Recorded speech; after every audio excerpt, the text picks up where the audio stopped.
these adolescents at this age, is the information appropriate and also comprehensive, so that this adolescent girl should be able to also getting to understand the importance of her of saying no, like you already said.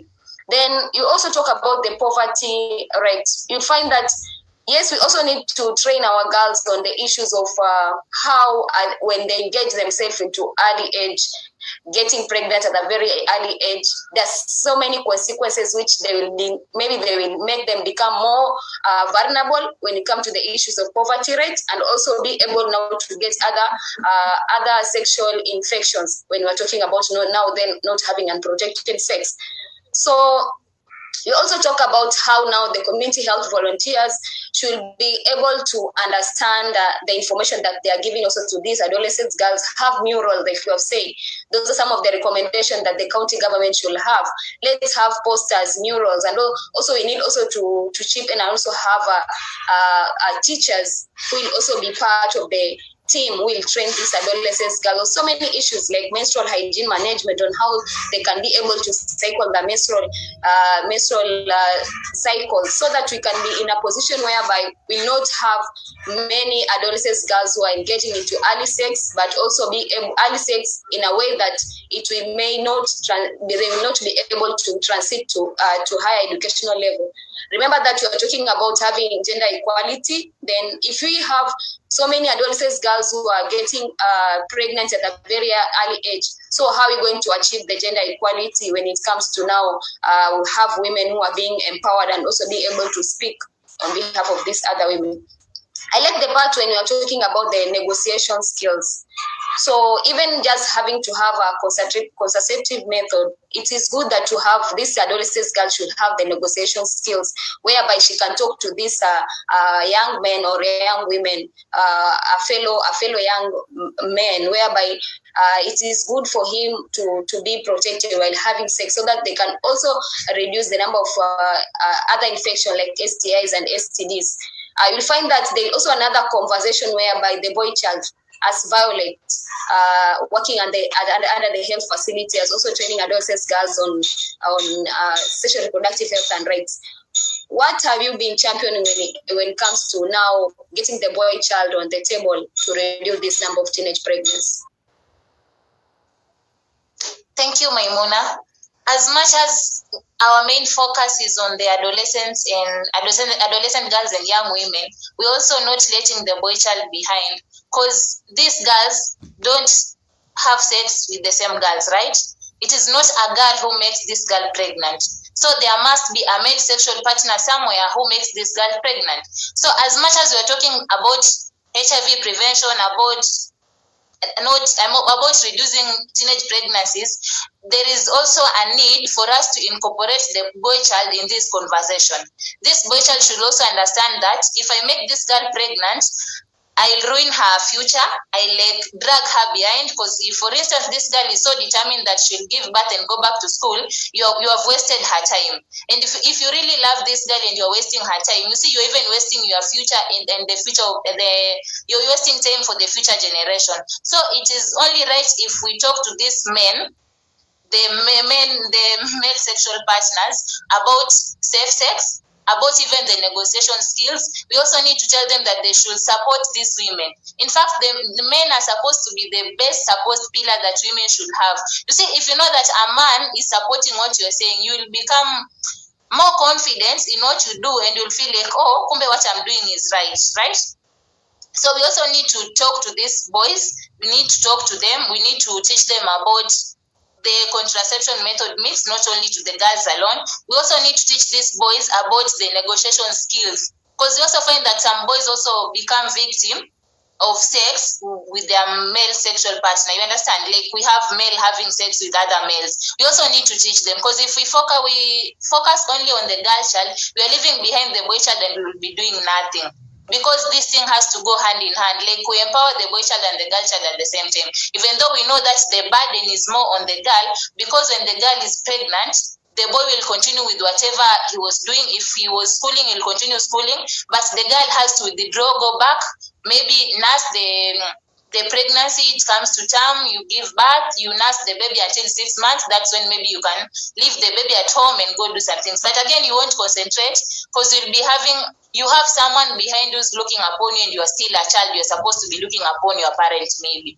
So we also need to incorporate this boy child in everything that you are doing in matters ending teenage pregnancies, because they are should I say that, like, they are the bearers of that burden. They are the ones making us pregnant. And they are running away from the responsibility. You also need to make them know that if you make a girl pregnant, you will stay at home with that girl, or you will make sure that that girl gets all the basic needs that a pregnant woman requires, and that girl is comfortable in that period.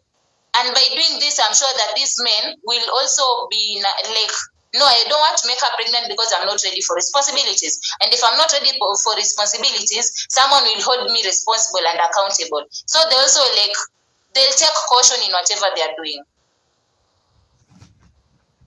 Exactly. There is also part of abstinence. It's also high time for you also to talk to these girls about sexual delay and also abstinence. On that part, have you come a certain challenge on how now to talk to these AGYW'S on abstinence? I have had so many occasions talking to the girls. Like, we have a girls talk in the safe spaces, and you find that most of the time you tell girls that we need to abstain, they laugh at you. Okay, they laugh, but I think it's because they don't understand why we are saying that we need to abstain. Delayed sexual intercourse leads to, like, you'll delay in getting pregnant, and you will achieve your goals. If you have a set goals, like maybe by 18 I should be done with high school, by 22 I should be done with my university. You see, now if you delay your sexual activity in that stage, you will have nothing to worry about. So we tell these girls abstinence is key. Let's abstain. Let's shun away from sexual activities if you're not married. Even the Bible is clear. It tells us that we should wait until we get married. Let's wait as in the moment you decide that you're not having sex and you're concentrating on other things, the moment you start having sex, like, you will sit back and you will start flashbacking. If you're in class, the teacher is teaching, but you are busy flashbacking on whatever happened last night, you see? But if you have nothing, you have not come across such an encounter, it will be easy for you to concentrate and focus with the things that you're supposed to be doing at that particular moment. Like, if you're supposed to be studying, you study. If you're supposed to be going to colleges, you will concentrate. If maybe you finished class 8 and maybe you're doing a business, you will concentrate on that business and it will be productive. At least you will be a productive member in our community. So abstinence is key, and girls need to abstain and wait until it's right time, and that is when they get married. If you find the right partner who is committed to making you a wife. Okay, thank you. I like the part that you have talked about the Bible, and also the Quran is talking about the same. We are not supposed to engage into sex until we get married. So it's good also to talk about what our holy books are talking about when it comes to SRHR, and also having a young adolescent girls engaging into sex. So I like the part that you also talk about policy. There's a part of policy recommendation whereby these adolescent girls that get pregnant at a very young age is the return to school policy work in Mombasa County. And we also have the AGYW'S HIV strategic plan in Mombasa County. Has it helped when it comes to reducing the number of teenage pregnancy?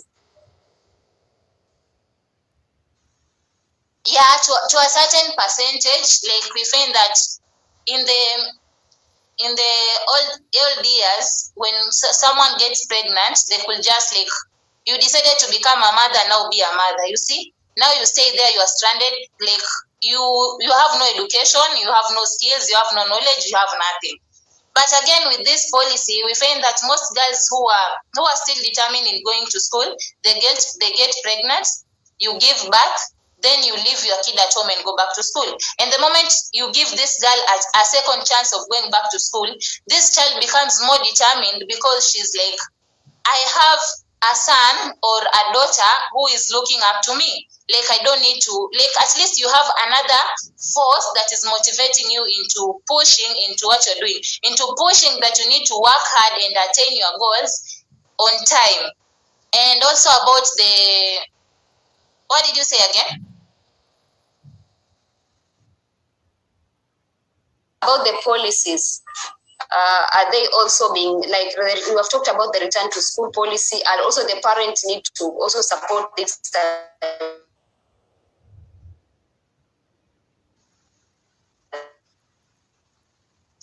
In that, it is working, but again, this we need to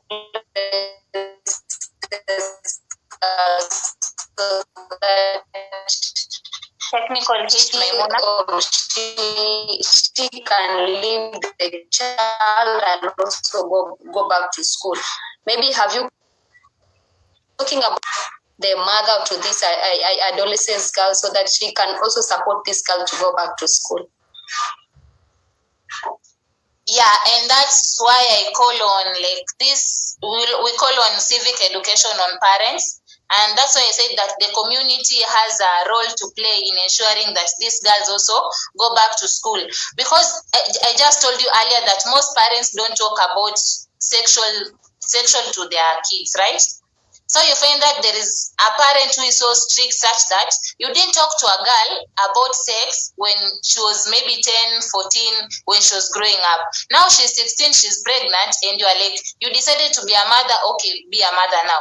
You find that even if the community or maybe the society tries to get this child back to school, the mother will be like, I'm not ready to take care of that kid. She decided to give birth, let her sit down and nurse her kids. Now you understand that now this calls for CSOs, they should empower these women. They should tell them like the importance of this girl going back to school. We have fathers who are so hard, they don't understand culture at times. So these people need to be educated on the importance of taking this girl back to school, and the importance that this girl, she made a mistake, yes, but at least she's going to learn from that. You know, people say that we learn through experiences, and that is the best teacher we have so far, because no one needs to tell you, you experience it all yourself. So this girl will go back to school more determined, but you'll find that most parents are like, she decided to become a parent, let her be a parent. And that is where we go wrong. So we need to like empower these parents. We need to empower. You find that most parents don't agree to that because of their poverty level. Some don't agree to that just because of ignorance, and some don't do that because of lack of proper information and maybe knowledge. Like we need to impact the knowledge to these parents. We need to explain to them in details the importance and make them understand the importance of these girls going back to school. Because even if the community, the society, or even we have the CSOs willing to pay the school fees for this kid to go back to school, if the parents have refused, it will be hard. If the parents have said, we are not taking care of this kid, Maimuna, even me, if I have a small kid today and I have no one I trust, you know, you need to have someone you trust, like your parents, to leave your kid with. If I can't get someone I trust to leave my kid with, then I have no option but to sit back and take care of my kid. You understand? Exactly, so we also we need to get these parents to understand us and help us in the process for us to achieve our goals. Okay. There is also part of we also have the Educational Act 2017, whereby it talk about giving sanitary towels to these young women. Now, due to the poverty index, we find that most of the adolescent girls are engaging into early sex just because they don't have sanitary towels. Do you agree? And also, has this act helped the adolescents and young women in Mombasa County be able to get the sanitary towel? Thank you, Maimuna. Talking on the sanitary towel thing, I think I should just give you me as a live example. Maimuna, I started my menstruation when I was in class 7. So luckily I was in school choir, and I came to KICC. And there was a certain lady who took us through the whole process, what menstruation is, how it comes, how we are supposed to react. She even taught us how to use the pads. You understand? Going back home, I don't blame my mom, but there was not a single point that my mom talked to me about that. And even the first time I told her that, Mom, I'm on periods. Yes, I had pads, because the moment that woman was teaching us, I asked her, can we buy even if you're not menstruating? And she was like, yes, because if you're a girl, you'll automatically pass through that stage. So I had bought 2 packets. On that day, I've already put on my pad and I'm like, Mom, I'm on periods. Okay. Her response was shauri yako. You understand, Maimuna? Now me, I'm here, I'm empowered. I've gone out, I've gotten the knowledge and skills on what I'm supposed to do next. And you know, Maimuna, it was worse that after those 2 parts were over, I had to now face my teacher. I think you know Madam Pili Mwambila, right? Yeah, I know her very well.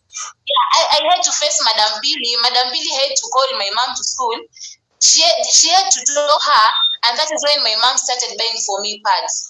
Now, if I was that other girl who couldn't face my teacher, and maybe I have a boyfriend out there, you know, at that age, you are becoming beautiful in the eyes of boys. Now, at that age, I meet someone and he's like, okay, take this 50 bob. But at that time, it was only 50 bob. So what if I was that naive girl who didn't think of approaching my teacher, and maybe I decided to take the other option? You see, now that's where I say that these parents need to be empowered. I don't say that my mom did that because she wanted, but maybe because her growing up, no one talked to her about that. You see, now maybe she thought it of no importance, her sitting me down talking to me about that. But again, we need to empower these parents. These parents are pushing us into going to seek money from these border riders, into going to seek money from these wababas. They are pushing us to some point. I don't say that, okay, like me, I wasn't pushed there, but if maybe my teachers were not approachable, you know, there are some teachers in school who are not approachable. If my teachers were not approachable, you can imagine my situation now. Because I've already approached my mom and she's like, shauri yako. 1 month down the line, she's not asking me what I did. 2nd month down the line, no one is asking you how are you coping. You understand? Yeah. So if I couldn't have approached my teacher, you understand, the sequence could have gone that way, and maybe now I could have gotten other means of acquiring that. Now coming back to the sanitary towels in school, I thank the government, I thank the CSOs, and I thank everyone who is donating towards that. You are saving girls somewhere. You are saving a life. You are saving people from getting early pregnancies. You are saving people from contracting HIVs and other STIs. Because I think that is the major thing that pushes girls into that. Salon and pads. You go to school, you are shaggy. Your friend has made her hair. It is simple lines costing 20 bob, but your parents can't give you that. Parents need to understand that the moment girls become adolescents, when you get your salary end month, you should set aside 200, 500, 300, but at least give her something. She'll feel appreciated and she'll feel like, okay, my mom is giving me small, but at least she's trying. You understand? Don't wait for a girl to come asking you for a pad. Because some of us feel that shame, like they want to, like, you come ask for a pad, so like everybody in the house knows that you are on periods. You understand that period, stigma, period, shame. Like, just leave us. Know that you're supposed to be buying me pads every end month, and don't wait, I ask. Because if you wait, I ask, there is a man out there who will give me money without asking. And if I don't have money, I'll accept that money. So in other words, I say that these sanitary towels that are being given in school are helping a lot. And I'm sure that even those pads, these kids are sharing with their parents. I know there are some parents who are poor in such that they cannot even afford theirs. And I know that even these sanitary towels are even assisting some parents. These girls get these pads and they even share with their elder sisters. So I think they should just make sure that all schools get it and the supply does not run low, because it is helping, it is saving, and it is saving a lot. Okay, thank you very much, Violet, for sharing your story and also be able now to get into the really situation that is affecting our adolescents, girls, and young women.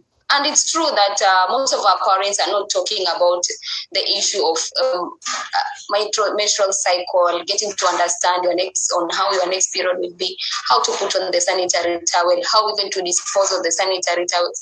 Our school also being able to, in terms of sufficiency, are they also having water and what have you. So it's just upon to the Ministry of Health and also the Ministry of Education, both at the county and the national level. We also have the mandate of the women reps are also supposed to give out the sanitary towel. But to also talk the importance of now, this thing should not stop. let's have more sanitary towels in school so that we can also keep our girls in school. So there is also part of religious leaders. Maybe you also attend the Sunday schools previously, and also we also have Muslim religious leaders. Do you think their support is when we are talking about having high number of teenage pregnancy, or what can the religious leaders do so that we can reduce this number of teenage pregnancy? Thank you, Maimuna. Going to Sunday school, at no point did I hear my Sunday school teacher talk about sex, talk about menstrual, talk about anything to do with girl child and adolescent. You understand? So I think if they could have done that, at least I could have had more knowledge, more information that could have helped me make right decisions. Okay, I had the right information from people I didn't know and people I didn't expect, but at least if they could play that role, if I couldn't be in the school choir, I couldn't have gotten that information in Nairobi. Now, this girl is not in school choir. She just goes to school, then comes back home. At home, she can't get this information, but this girl goes to church. Don't you say that if the religious leaders take that as their task to educate these girls, you see when you are a Sunday school teacher, these kids look up to you like a parent. So I think they should just take that parent role and take these girls through the basic that they need to know. We just say that the information should be age appropriate. Just take different age cohorts and you say, like, maybe today after Sunday school, I remain with girls from age 9 to 11 or 12. Next Sunday, you remain with boys from the same age. The other Sunday, at least that you give bit information, but at least timely, and it will at least help them at some point. I think they should play a big role. And if these religious leaders could be like telling these girls the virtues that they should be upholding in the society, we could have reduced this teenage pregnancy to some point. But the fact that they are shying away and calling sex a sin, and they're not explaining to us how is it a sin and it is allowed when you get married, just tell us that this sex, it is not a sin, it is allowed, but at a right time, with the right age. Like, we need to get the concept. Not like Kitambo, you could have been told something, don't sleep at night. You ask why, no one is giving you reason. If that person you're telling me not to sleep at night, I'll sleep at night to get the reason. So at least when they tell us, don't do sex at this age, tell us why. They should be bold enough to explain to us why. We understand they're religious leaders and they tend to be so holy and stick to what the Bible says. But also that the same Bible has Songs of Solomon, has some books that they can use to teach adolescents and youth. When these AGYW'S, we have youth in churches, when they go to their youth camps, use that opportunity and talk to them matters outside the Bible, but talk to them matters about how they carry themselves in the community, in the society, about life, how they can lead their life well to avoid contracting these diseases and to avoid getting these pregnancies and planned ones. You understand? I think they have a role to play, and if they play that role, they will reduce teenage pregnancy at a good percentage. The part that you have being able to highlight more on the key roles that religious leaders should play when it comes to reducing number of teenage pregnancy, and also be able to highlight on the camps. They use the available spaces whereby they can talk to these adolescents and the young boys and girls when it comes to issues of SRHR. So we also have the media. Maybe is the media pay his critical role when you're talking about issues concerning teenage pregnancy?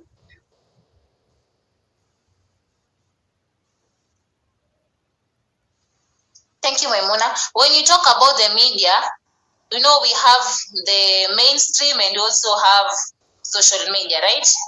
The media is playing its part, but again, as much as the media is playing its part, the media will not explain everything into details.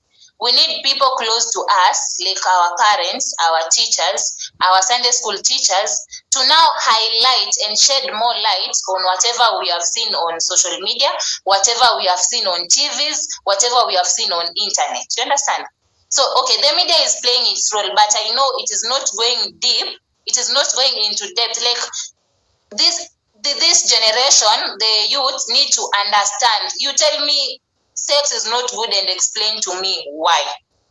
You tell me to use a condom, explain to me into details. Why do you want me to use it? You tell me to abstain. At least, if you know, I have my reasons as to why I don't want to abstain, right? But if you tell me the importance of abstaining, and they outweigh the disadvantages, you see, I'll go for it. So make sure that you give me correct, adequate information about that. The media is trying and it's doing a good job. It is doing a very commendable job on that sector. But again, we need our parents, teachers, and the church leaders to also take up that parental role, because we can't again leave it to parents alone, because we also have other parents who don't even have that knowledge. You understand? To parental knowledge, I like the parts that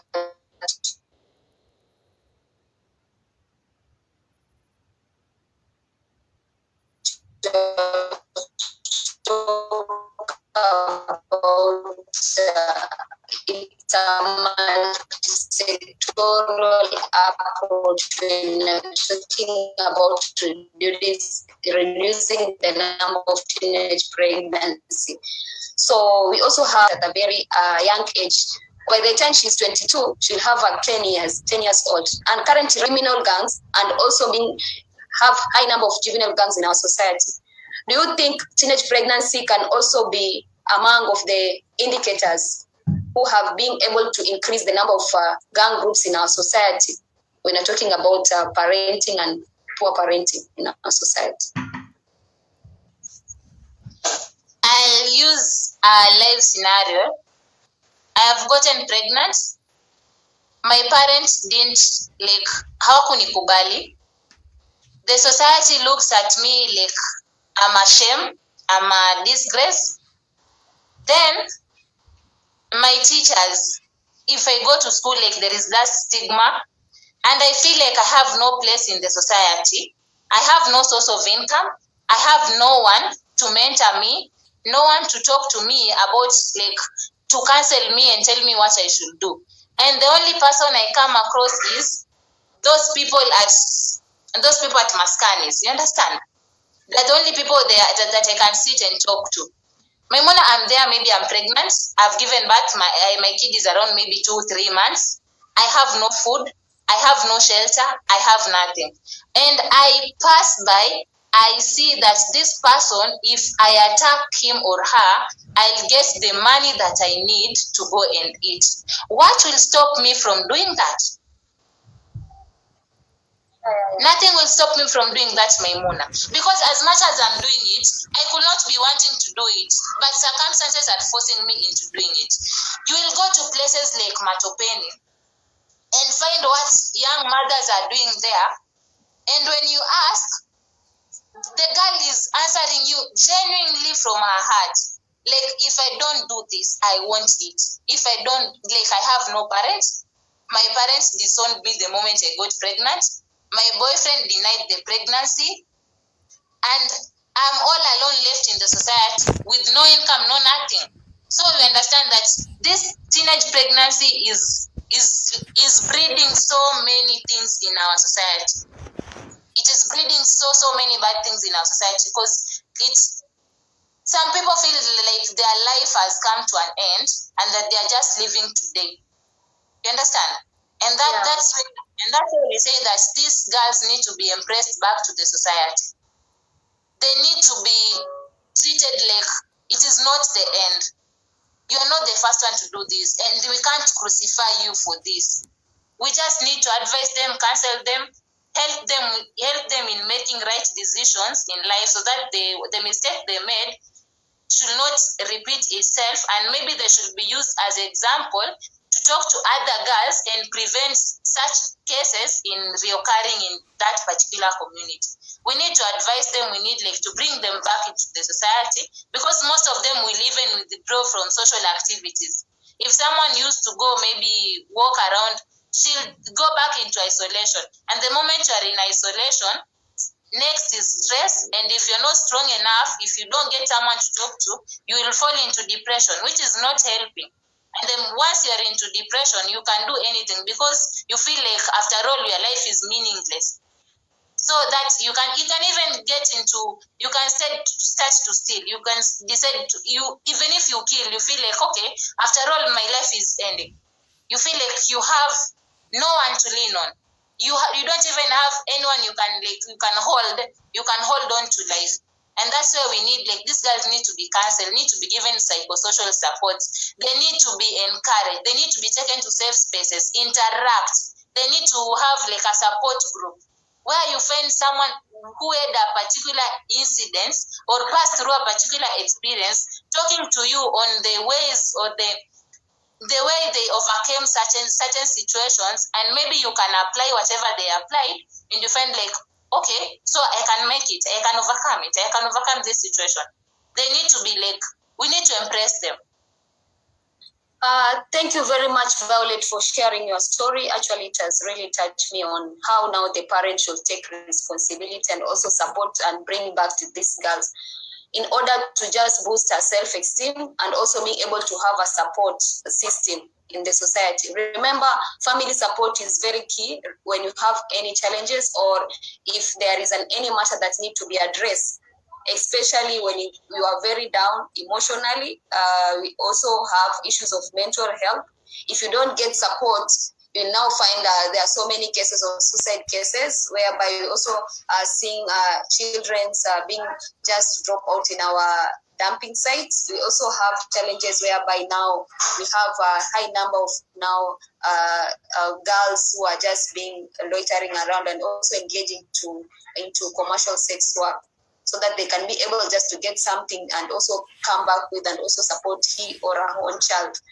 I like the part that you also talk about on how teenage pregnancy is increasing the number of also high number of criminal gangs in our society. Remember, this young man has given birth at a very young age, like you have shared your story. So is this adolescent girl be able also to take care of his or her own kid in a way that this kid should also understand that engaging into this and also being able now to get the good parenting skills, whereby going to school, be able to get something to eat, and also have just someone to talk to. Remember, you are still young and you are a child and also have a child. So bearing the two can lead to so many challenges when it comes to now having the high number of criminals activities in our society. And also like the part of that agreeing and also be able to accepting yourself as a teenage mother in a way that you are not the first one and you are not be the last one.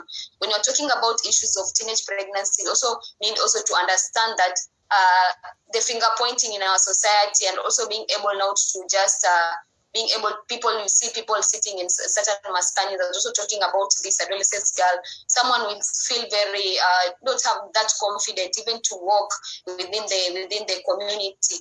So it's not a shameful, and you are not being the first or the last person. Can we also, as a community, support this adolescent girl? This is just something that has happened, and it may happen to anybody else. That I'll just try and get pregnancy. That may be key things that our parents will also talk about. And also be able to support us when we maybe have issues concerning, maybe you have get pregnant at a very young age. There is the issues of now the parents be able to support us with sanitary towels and also just have the parent to kid talk. Let our parents be in a position whereby we should also have a talk with our kid and be able to get to understand one another. If you have a certain challenge, can you talk to your parents and be able to get the support so that could not be maybe lead to other things that may bring chaos in our society or may have more harm in our society. So we also talk about issues of concerning of mental health. This girl has given birth at a very young age. Can she also be able to be support or psychosocial support?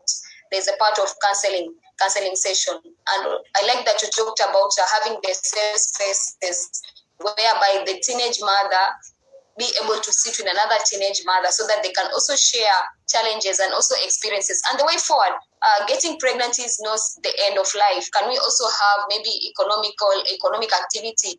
We have a youth enterprise fund, we have WESO fund. Can these adolescents then be able to be trained on also how to start a business so that she can economically empower herself and be able also to support his kids so that we can be able now she can be able to take her kid back to school and also getting to understand through the safe space on how to breastfeed the child, how to take care of the child. Remember, she's very young, how to take care of the child. Also, how to change the diapers of this kid. So all of that those are so many things that should be discussed in our safe spaces and also should be discussed when we're talking about issues of teenage pregnancy in our society.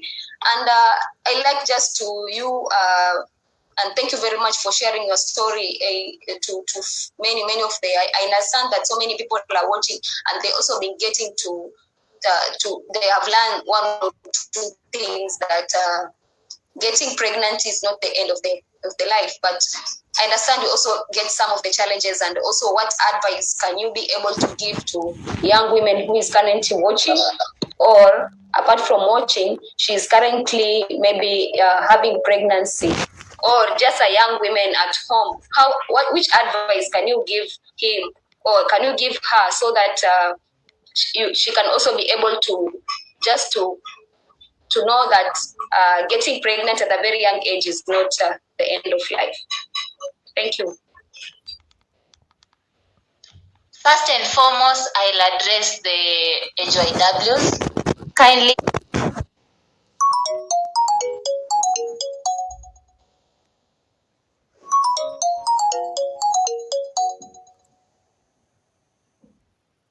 doing according to our age. If you're supposed to be going to school, go to school. If you're supposed to be busy with your books, do it. Help your parents at home. Get yourself busy. Interact with girls of your age. Go to safe spaces. You see, like in Mombasa, we have HFG with the Dreams projects. They are doing a very good job in educating these girls towards HIV prevention and teenage pregnancies reduction. So let's engage, let's become busy, because when the moment you get idle is when you start thinking of the things we're not supposed to be doing. Secondly, for those who are having sex, kindly guys, let's practice safe sex. If I had practiced a safe sex, I couldn't be going through whatever I went through in those years that took me almost into depression. Let's practice safe sex. Let's learn to negotiate. Let your no be no. Be assertive. Like, stand on your ground, stand tall. You being a girl does not mean that your opinion doesn't count. We are fighting for gender equity. So your opinion counts as well as that of a male partner. So make sure that your no is a no. Be assertive. Let your yes be yes. Don't be shaky or not. You're standing on shaky grounds. Be sure of what you're saying and stick to it, stand to it. Then, if you happen to get pregnant, kindly carry it to term. Don't abort. Carry it to term. Unless it is medical abortion, carry your pregnancy to term. Don't risk. You might risk dying. You might risk losing your uterus. You might risk a lot of things. If you happen to get pregnant, carry your pregnancy to term. Then if you feel like you are down, you are low, you need to talk to someone. Don't hold back. When I got pregnant, I was in Kwale. I had gone for my post-attachment at Radio Ranait Kwale. I had to talk to my radio programmer. It's which I had to tell him what I was going through, because I was just 1 month, 2 months pregnant, but I was confused because I called my mom and told her I'm pregnant, and she hung up on me. And I'm in Kwale, she's in Mombasa. I depend on her to send me upkeep, and I didn't call her back until after 3 months when she called me and asked me, why are you not coming home? That is when I told her I'll come. But at the back of my mind, when she hung up on me, it sent so many messages in my mind that maybe I've been disowned, so many things that yani she felt like I'm a failure. I don't know. Maybe she was also shocked. I don't blame her. I went to social media, addressed my issue, and there is this one man from, I don't know, he came from Ranga or he came from where. He was a police officer. People say that police officers are bad people. This guy came all the way from Ranga to Kwale to come and give me talk, to come and counsel me. Like, if I couldn't have opened up and shared what I was going through, I couldn't have gotten that help. And maybe by now, Vayo could be alert or something else, or maybe I could have chosen on the wrong path. So guys, if you have something eating you down, speak up, talk. You will get someone to listen to you. You will get someone to advise you. You will get people to help you. It happens. It happens, and it is not the end of life. But as much as we're doing this, let's practice safe sex. Let's practice a protected sex. Let's do it wisely. Let's, like, if we do that, we condomize, we abstain, we won't be talking about these things we are talking about. Let this man not lie to you that they'll take care. Me, I was even given names of that kid. If it is a boy, we'll call him this. If it's a girl, we'll call him this. And that is 2 weeks when I was confirming my pregnancy, and that is when last I heard from that man. Don't be lied to. This man will not take responsibility of your pregnancy. If you decide to get pregnant today as a girl, just be sure that you are going to raise that child on your own. And if you think you are not ready and not able to take all that responsibility, then please don't get pregnant. Thank you very much, Violet, and thank you very much for speaking on behalf of the voiceless adolescents, girls who are going through the same, and also speaking on behalf of other adolescents, young women. So the time has come for us also to tell our own story, and you have shared your story in a very good way in terms of now changing and also bringing impact in our society. Remember that we want to reduce this number of teenage pregnancy, and this could also be achieved if we speak about teenage pregnancy, and you have shared it all. And thank you very much for agreeing and also be part of this interview. And I'd like to take this opportunity maybe to ask our followers who have a question. I can see both live people are watching and also following up the discussion, and a few have just shared that they are following the discussion. Maybe part of the people who are where we have right now, do you have any question when it comes to how can we reduce the number of teenage pregnancy before we end our today discussion? Anybody with a question, you can unmute yourself and also talk to us. Do you have any question? Okay, I can see Chihenyo has said that they don't have any question. So we'd like to, maybe your closing remarks, Violet, then we end the discussion of today. Anything that we want to, maybe you have closing remarks on your part. Thank you, Maimuna. My closing remark is simple, that we can all do this, we can achieve this, but it also needs combined effort. We need the efforts of the youth, we need the efforts of the leaders, we need the efforts of the CSOs, we need the efforts of the church leaders, our parents, our teachers. We all have a role to play in ending